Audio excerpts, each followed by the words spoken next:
नमस्ते यूपीएससी और एमपीपीएससी के योद्धाओं में सुर सिंह सोलंकी आप सभी का कोटक विजय द्वितीय एकेडमी में स्वागत है। आज हम भूगोल के वीपर जो लेक्चर है हमारा अगला तीसरा वाला, इसमें हम पढ़ेंगे सौरमंडल। तो हम पिछले वीडियो में पढ़ चुके हैं कि ब्रह्मांड का उत्पत्ति कैसे हुई है, फिर उनसे आकाशगंगा का निर्माण कैसे हुआ है और उसके बाद आकाशगंगाओं के विस्फोट से किस प्रकार से तारों का निर्माण हुआ है। और आज हम पढ़ेंगे कि जो तारे हैं उसके चारों ओर परिक्रमा करने वाले ग्रह हैं और उनके ग्रहों के भी चारों ओर चक्कर लगाने वाले उपग्रह हैं, इनके बारे में पढ़ेंगे। और हमारा जो सौरमंडल है उनका मुख्य सूर्य है और सूर्य की चारों ओर परिक्रमा करने वाले ग्रह है और उन्हीं ग्रहों में हमारी पृथ्वी भी है। तो आज हम इसी पर विस्तृत चर्चा करेंगे। तो शुरुआत करते हैं दोस्तों। सबसे पहले आता है सौरमंडल। सौरमंडल में सौर शब्द का अर्थ होता है सूर्य और मंडल का अर्थ होता है आसपास, आसपास घेरा हुआ आवरण। तो सूर्य और उसके आसपास के जो ग्रह है, उपग्रह है, उनकी परिक्रमा करते हैं, उन्हें क्या कहते हैं? सौरमंडल कहते हैं। और सौरमंडल में मुख्य कौन है? सूर्य है हमारे सौरमंडल में। और सौरमंडल के अंतर्गत जो सूर्य है और सूर्य के चारों ओर परिक्रमा करने वाले ग्रह है, उन ग्रहों में भी सबसे पहले बात आती है सूर्य की। तो सूर्य एक तारा है जो एक हमारी मंदाकिनी,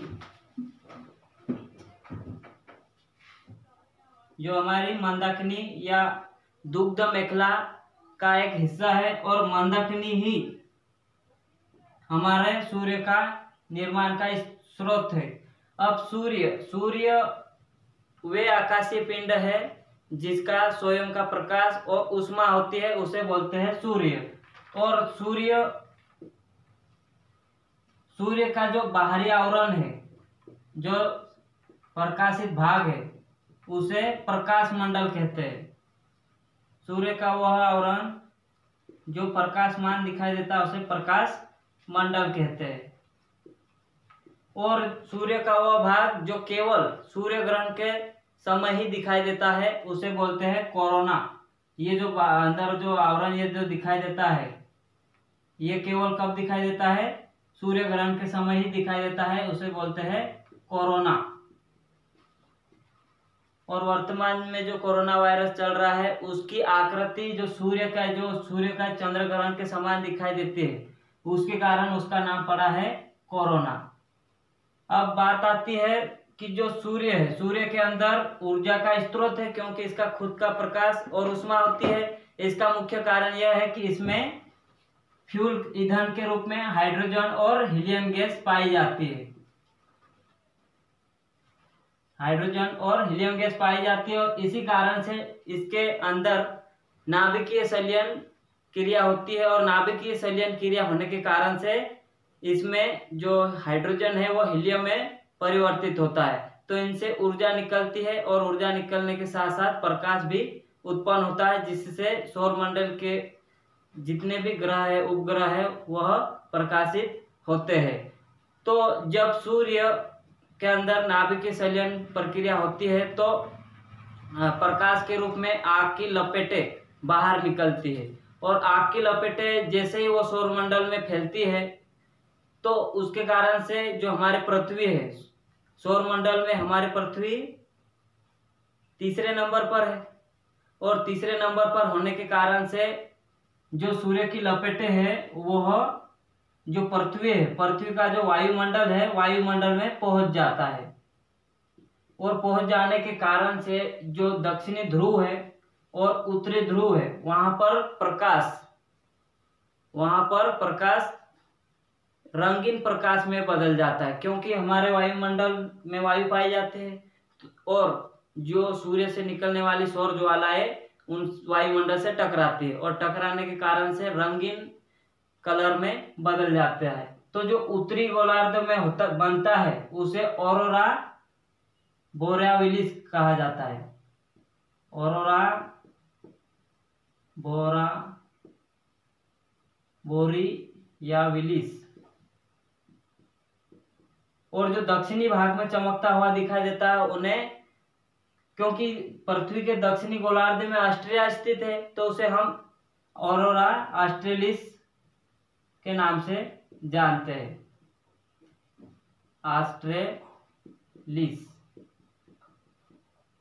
और जैसे ही सूर्य की किरणें वायुमंडल में आती है सौर ज्वाला, तो उसकी वजह से 11 वर्ष का समय लगता है।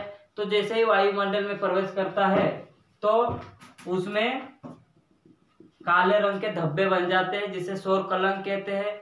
और ये सौर कलंक जो सूर्य से निकलने वाली विद्युत चुंबकीय किरणें होती है, जिसके कारण से जो रेडियो किरणें हैं वह हमारे जो संचार के माध्यम है उनको प्रभावित करती है। तो उसका अध्ययन करने के लिए हमारे भारत द्वारा आदित्य प्रथम उपग्रह लॉन्च किया गया, जिसका मुख्य उद्देश्य ये है कि जो सूर्य से निकलने वाली यह जो विद्युत चुंबकीय तरंगे हैं उनके कारण से किस प्रकार से हमारे जो वायुमंडल में रेडियो तरंगे प्रभावित होती है उसके बारे में अध्ययन करने के लिए भेजा गया, जो सोलर प्रोब या living with the star programme के तहत किया गया था। और इसके बाद आता है जो सूर्य है, सूर्य हमारे पृथ्वी से औसतन 14.98 करोड़ वर्ष है और अधिकतम 15.21 करोड़ है, और न्यूनतम बोले तो 14,70 करोड़ है। और ऐसा इसलिए है क्योंकि जो पृथ्वी का जो परिक्रमा पथ है वो दीर्घवृत्ताकार है, तो इसके कारण से जो इनकी बीच की दूरी है वो वर्ष में कम अधिक होती रहती है। इसके बाद हमारा जो ग्रह है वह आता है बुध ग्रह या ग्रह। तो ग्रह वे आकाशीय पिंड होते हैं जो तारों की परिक्रमा करते हैं, उनका खुद का स्वयं का प्रकाश नहीं होता और ऊष्मा भी नहीं होती है, वे तारों के प्रकाश से प्रकाशित होते हैं, उसे बोलते हैं ग्रह। तो हमारे सौर मंडल में पहले 2006 से पूर्व 24 अगस्त 2006 से पूर्व 9 ग्रह माने जाते थे। लेकिन जो चेक राज्य है, यूरोप महाद्वीप का एक देश है, वहाँ उसकी राजधानी प्राग में एक सम्मेलन हुआ था, अंतर्राष्ट्रीय खगोलीय यूनियन संघ का बैठक हुई थी। तो वहाँ पर विभिन्न खगोल शास्त्रियों और वैज्ञानिकों ने भाग लिया था। तो उन्होंने ग्रह की परिभाषा निर्धारित की थी और ग्रह की परिभाषा के अंतर्गत ये निम्नलिखित नियम है। पहला नियम यह है कि ग्रह का आकार चंद्रमा से बड़ा होना चाहिए। दूसरी बात, जो परिक्रमा करते हैं वह दीर्घवृत्ताकार पथ होना चाहिए, और साथ ही साथ वह किसी भी ग्रह की आंतरिक कक्षा में परिक्रमा नहीं करना चाहिए। तो इसके कारण से जो प्लेटो जिसे नौवां ग्रह माना जाता था उसे वरुण की जो दीर्घवृत्ताकार कक्षा है उसमें परिक्रमा करता था, जिसके कारण से उसे ग्रह की श्रेणी से निकाल दिया गया। तो वर्तमान में सौर मंडल में जो हमारा सौर मंडल है उसमें 8 ग्रह माने जाते हैं। सबसे पहला जो ग्रह आता है हमारे सौर मंडल में, और सूर्य की दूरी से बात करें तो वो आता है बुध ग्रह। और बुध ग्रह का जो परिक्रमण समय है वह 88 दिन का होता है, और इनका जो बुध ग्रह का एक दिन हमारी पृथ्वी के 90 दिन के बराबर होता है। इसका अर्थ यह है कि इसकी घूर्णन गति बहुत धीमी है, और यह ना हमारी पृथ्वी के आकार का 1/4 है, 1/18 भाग पृथ्वी का है, और इसका कोई उपग्रह नहीं है, और ये सूर्य के सबसे नजदीक ग्रह है। और इसके कारण इन ग्रह पर दिन का जो तापमान अधिक होता है और रात का तापमान बहुत अधिक ठंडा होता है। तो उसके कारण से इसका जो तापांतर होता है वह सभी ग्रहों की तुलना में सबसे अधिक होता है, 560 डिग्री सेल्सियस होता है, और इसका कोई उपग्रह नहीं है। और उपग्रह नहीं है तो जो हमारे पृथ्वी पर के जो वैज्ञानिक है, नासा के है, इसरो के है, इन्होंने क्या किया, बुध ग्रह का अध्ययन करने के लिए एक उपग्रह भेजा गया जिसका नाम था मेरिनर 10, और उसी ने यह पुष्टि करी कि वहां पर जो पर्वत है, पठार है, मैदान है, और वहां पर जो ज्वालामुखी के जो क्रेटर है उसके बारे में बताया। और बुध ग्रह सबसे छोटा उपग्रह ये ग्रह है। फिर आता है शुक्र ग्रह, यह हमारे सौरमंडल का दूसरा ग्रह है और यह सूर्य की परिक्रमा 225 दिनों में करता है, और इसके दो उपग्रह, इसका भी कोई उपग्रह नहीं है। और शुक्र ग्रह और हमारी पृथ्वी का आकार लगभग समान है, इसी कारण से इसे क्या कहा जाता है, पृथ्वी का बहन। क्या कहा जाता है, पृथ्वी का बहन कहा जाता है। और शुक्र ग्रह जो है हमारे सौरमंडल में दो ऐसे ग्रह है जो पूर्व से पश्चिम की ओर सूर्य की परिक्रमा करते हैं। एक तो है शुक्र और दूसरा है अरुण। और जो शुक्र ग्रह है, शुक्र ग्रह हमारे जो सौरमंडल है, सूर्य और चंद्रमा के बाद सबसे अधिक चमकीला दिखाई देने वाला ग्रह है। इसे जो पूर्व जो सूर्य दिन में जो सुबह होती है तो सुबह में यह पूर्व दिशा में दिखता है और शाम को यह पश्चिम दिशा में दिखाई देता है। इसके कारण से इसे सांझ का तारा, भोर का तारा भी कहते हैं।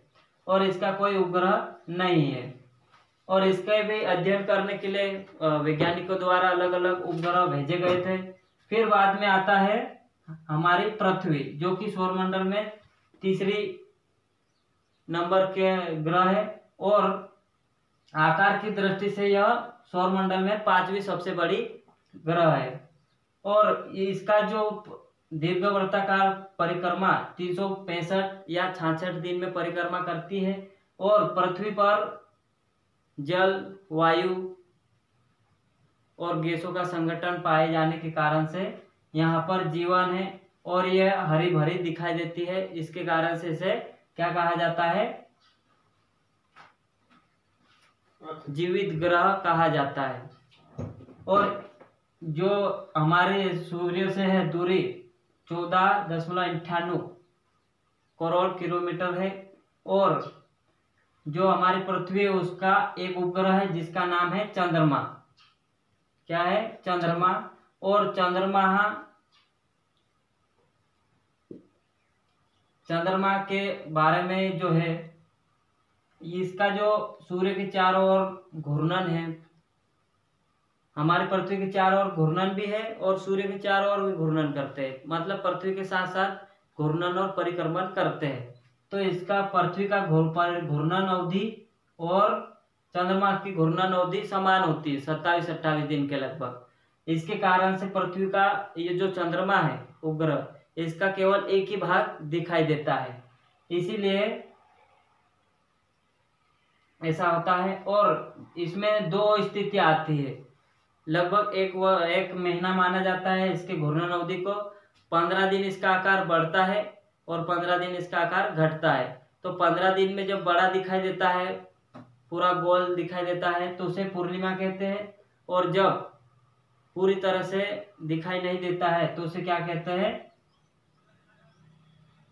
अमावस्या कहते हैं। और आधा दिखाई देते हैं तो उसे कृष्ण पक्ष और शुक्ल पक्ष कहते हैं। अब चंद्रमा के ऊपर जो मानव द्वारा भेजा गया उपग्रह है, इसमें हमारे चंद्रयान फर्स्ट है, चंद्रयान सेकेंड है। तो इसका भी लॉन्च कब किया गया था, 22 अक्टूबर 2008 को। हमारे इसरो, जो कि बेंगलोर में इसका मुख्यालय है, और 1969 में इसका निर्माण किया गया था। उन्होंने क्या 22 अक्टूबर 2008 को लॉन्च किया। कौन से यान से, PSLV C11X के यान से। और ये कब पहुंचा, 8 नवंबर 2008 को वहां पर पहुंचा।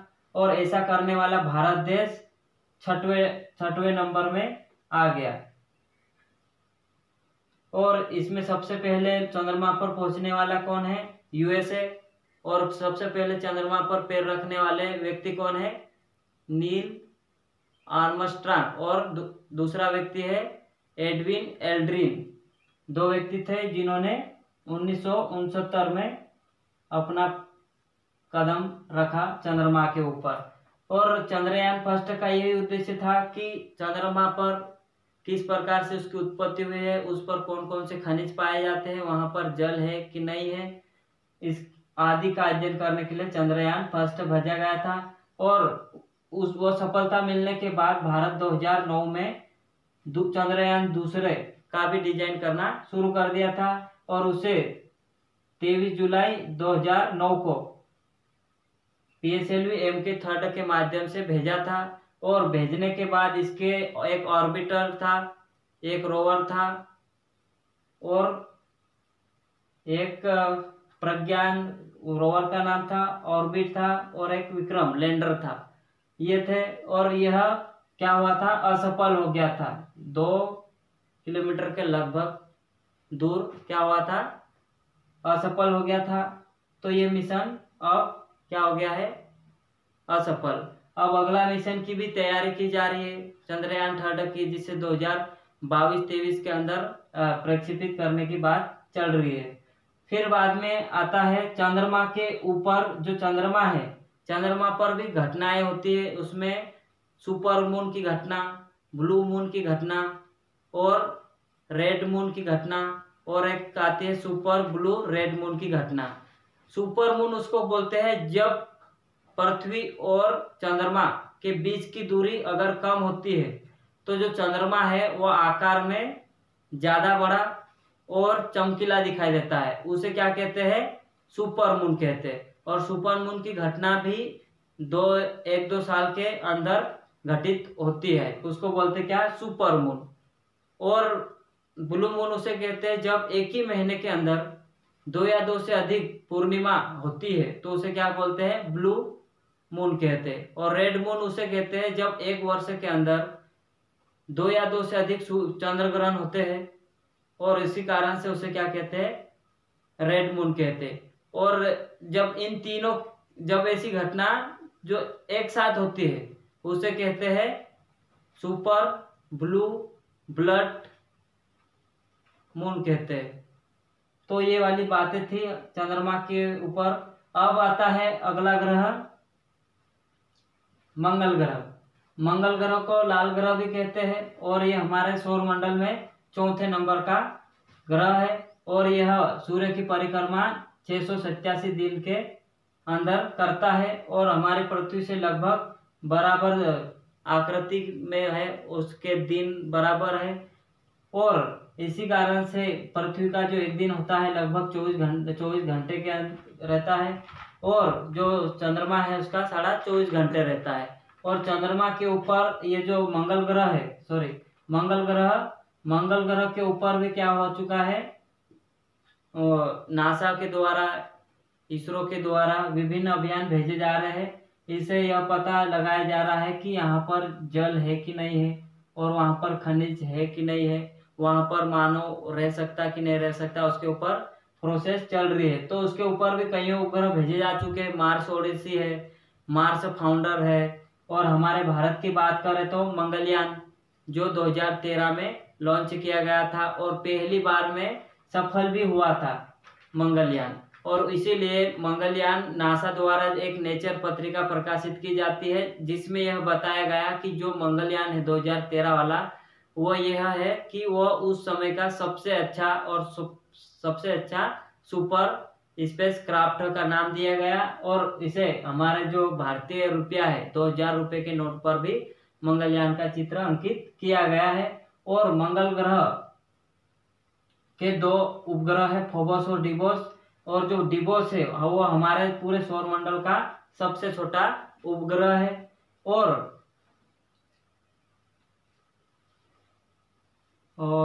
ये तो था कौन सा? 4थे नंबर का ग्रह मंगल ग्रह। अब मंगल ग्रह के बाद आता है कौन सा ग्रह? बृहस्पति।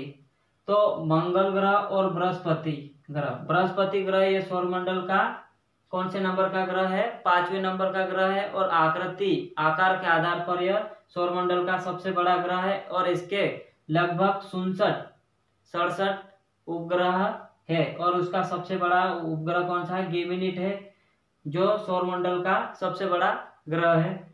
और इसको परिक्रमा करने में 11.9 वर्ष लगते हैं।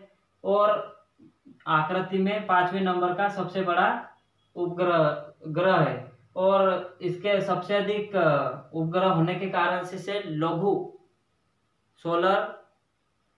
सौरमंडल भी कहते हैं। और बृहस्पति ग्रह के ऊपर मीथेन गैस है, अमोनिया गैस है, यह पाई जाती है। उसके ऊपर भी वैज्ञानिकों द्वारा उस पर क्या किया जा रहा है? पता लगाया जा रहा है कि क्या यहाँ पर जीवन है कि नहीं है, उसके बारे में। लेकिन जो मंगल ग्रह है, मंगल ग्रह पर ही ऐसा टेम्परेचर है, वहाँ पर जो वायुमंडल है वो मनुष्य के रहने जैसा है। अभी तक तो वहाँ पर नहीं हुआ है, लेकिन अभी भविष्य में होने की संभावना व्यक्त की जा रही है। और जो बृहस्पति है, बृहस्पति पर यहाँ पर जो जैसे ही हम सूर्य से बढ़ती हुई दूरी में जाते हैं तो वहाँ का टेम्परेचर माइनस के अंदर चला जाता है, जिसके कारण से इन ग्रहों पर जीवन की संभावना व्यक्त नहीं की जा रही है। अब बात आती है अगला ग्रह।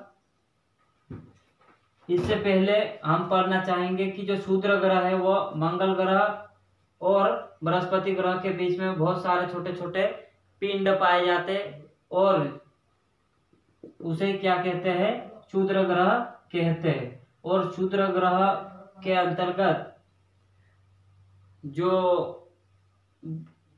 ये क्षुद्र ग्रह ही क्या होते हैं?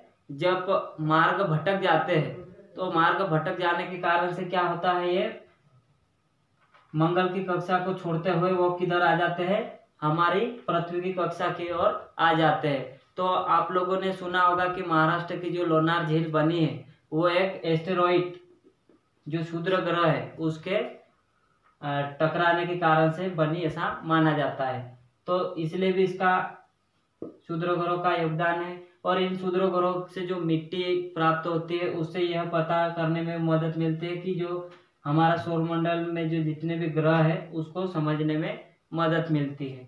फिर आता है शनि ग्रह। शनि ग्रह को सुंदर ग्रह कहा जाता है क्योंकि उसके ऊपर 7 रिंग वलय पाए जाते हैं और यह थोड़ा पीले पीले रंग का होता है। और इसके टोटल 62 उपग्रह होते हैं।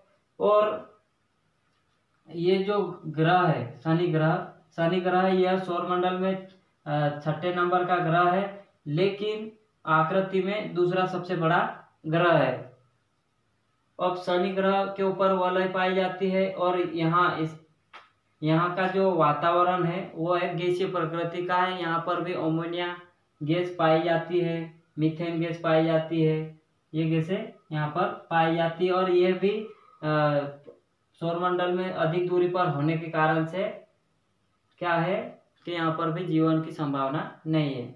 फिर अगला ग्रह आता है अरुण, जो जिसकी परिक्रमण अवधि कितनी है? 84 वर्ष। और इसके उपग्रह कितने हैं? 27। और इसे थोड़ा वह झुके हुए होने के कारण से उसे लेटा हुआ ग्रह के नाम से भी जाना जाता है। और इसके जो उपग्रह है उनमें प्रमुख नाम है अल्फा, बीटा, गामा, डेल्टा और एप्सिलॉन। और इसकी खोज किसने की थी? 1781 में विलियम्स हर्शल, जिन्होंने हमारे सौरमंडल में जो ब्रह्मांड है उसकी उत्पत्ति के संबंध में 1805 में बताया था कि जो हमारा जो दृश्य पथ है, सौरमंडल में जो दृश्य पथ है वह ब्रह्मांड का एक छोटा सा या आकाशगंगा का एक छोटा सा अंश कहा था उन्होंने। फिर आता है अगला ग्रह वरुण ग्रह। और वरुण ग्रह की जो परिक्रमण अवधि वो 165 वर्ष है। और इसकी खोज किसने की थी? विलियम गाले ने की थी। और इसके उपग्रह की संख्या 13 है। और वरुण ग्रह सबसे अधिक दूरी पर स्थित ग्रह है, हमारे सौरमंडल के सबसे बाहर स्थित ग्रह है। और यह 8वां ग्रह है। और आकृति के आधार पर बात करें तो 4था बड़ा ग्रह है। तो यह थे हमारे पृथ्वी का जो ग्रह है, उपग्रह है, हमारे सौरमंडल के बारे में सामान्य जानकारी। अब आगे हम आएंगे कृत्रिम उपग्रह के ऊपर। तो कृत्रिम उपग्रह वे उपग्रह होते हैं जो मानव द्वारा प्रक्षेपित किए जाते हैं, और प्रक्षेपित किए जाने के बाद हम जिस प्रकार से हमारे संचार माध्यमों का उपयोग कर रहे हैं, जैसे टेलीविजन है और जो हमारे कम्युनिकेशन के दूसरे और साधन है, इनके उपयोग में लाए जाते हैं। तो इनको है ना, पृथ्वी जो हमारी है इसको दो तरह से उसको लॉन्च करते हैं। एक तो इनके में 3 कक्षा को बांटा जाता है। एक तो लो लेवल ऑर्बिट, फिर मीडियम लेवल ऑर्बिट, और एक होता है हाई लेवल ऑर्बिट, जिसे सबसे बाहरी कक्षा कहते हैं। और इन्हीं कक्षाओं के माध्यम से जो हमारे पृथ्वी के अंदर जो जंगल है और कितना % भाग पर जल है, कितने % भाग पर स्थल है, इनकी पूरी निगरानी, इसके साथ साथ जो प्राकृतिक आपदाएं आती है जैसे सुनामी है और दूसरी घटना जैसे चक्रवात है, इनका पूर्वानुमान लगाने में भी ये आवश्यक होते हैं। तो कृत्रिम उपग्रह जो भू तुल्यकारी उपग्रह होते हैं, जिन्हें हमारी पृथ्वी से ऊपर 36,000 किलोमीटर की ऊंचाई पर स्थापित किया जाता है। इसे भूतुल्यकारी उपग्रह इसलिए कहा जाता है क्योंकि जो हमारे पृथ्वी है 24 घंटे के अंदर एक घूर्णन कर लेती है, 24 घंटे में एक दिन हो जाता है। इसी कारण से क्या कहा जाता है, इसे भूतुल्यकारी उपग्रह। अब इसके अलावा हमारे सौरमंडल में धूमकेतु पाए जाते हैं, और क्षुद्र ग्रह तो हो गए हैं, धूमकेतु पाए जाते हैं। और धूमकेतु ये बर्फ, धूलकण आदि के बने होते हैं, जो एक अलग अलग धूमकेतु के कार्यकाल अलग अलग होते हैं। इसी कारण से जो दिखाई देने का समय है वो अलग अलग होता है। लेकिन एक जो धूमकेतु का नाम है हेली धूमकेतु, जो प्रत्येक 76 वर्षों के अंतराल में दिखाई देते हैं, और इसीलिए उसका नाम पड़ा है धूमकेतु। और धूमकेतु का शरीर 3 भागों से मिलकर बना होता है। एक तो सिर, धड़ और एक पूंछ होता है। वास्तविकता में वो पूंछ नहीं होती है, लेकिन जब ये सूर्य के पड़ोस से होकर गुजरते हैं तो जो बर्फ है उसके वो पिघलने लग जाती है, और उसके कारण से गैस बाहर निकलती है। इसके कारण से वह क्या दिखाई देती है, पूंछ जैसे दिखाई देती है। इसीलिए उसे क्या बोलते हैं, पुच्छल तारा के नाम से भी जाना जाता है। तो इस प्रकार से हमारा ये जो है कंप्लीट होता है हमारा वीडियो। और हमारे इस चैनल को सब्सक्राइब करें और अधिक से अधिक लोगों को भेजें, ताकि अधिक से अधिक लोगों को लाभ मिल सके। अगले वीडियो में मिलते हैं। धन्यवाद।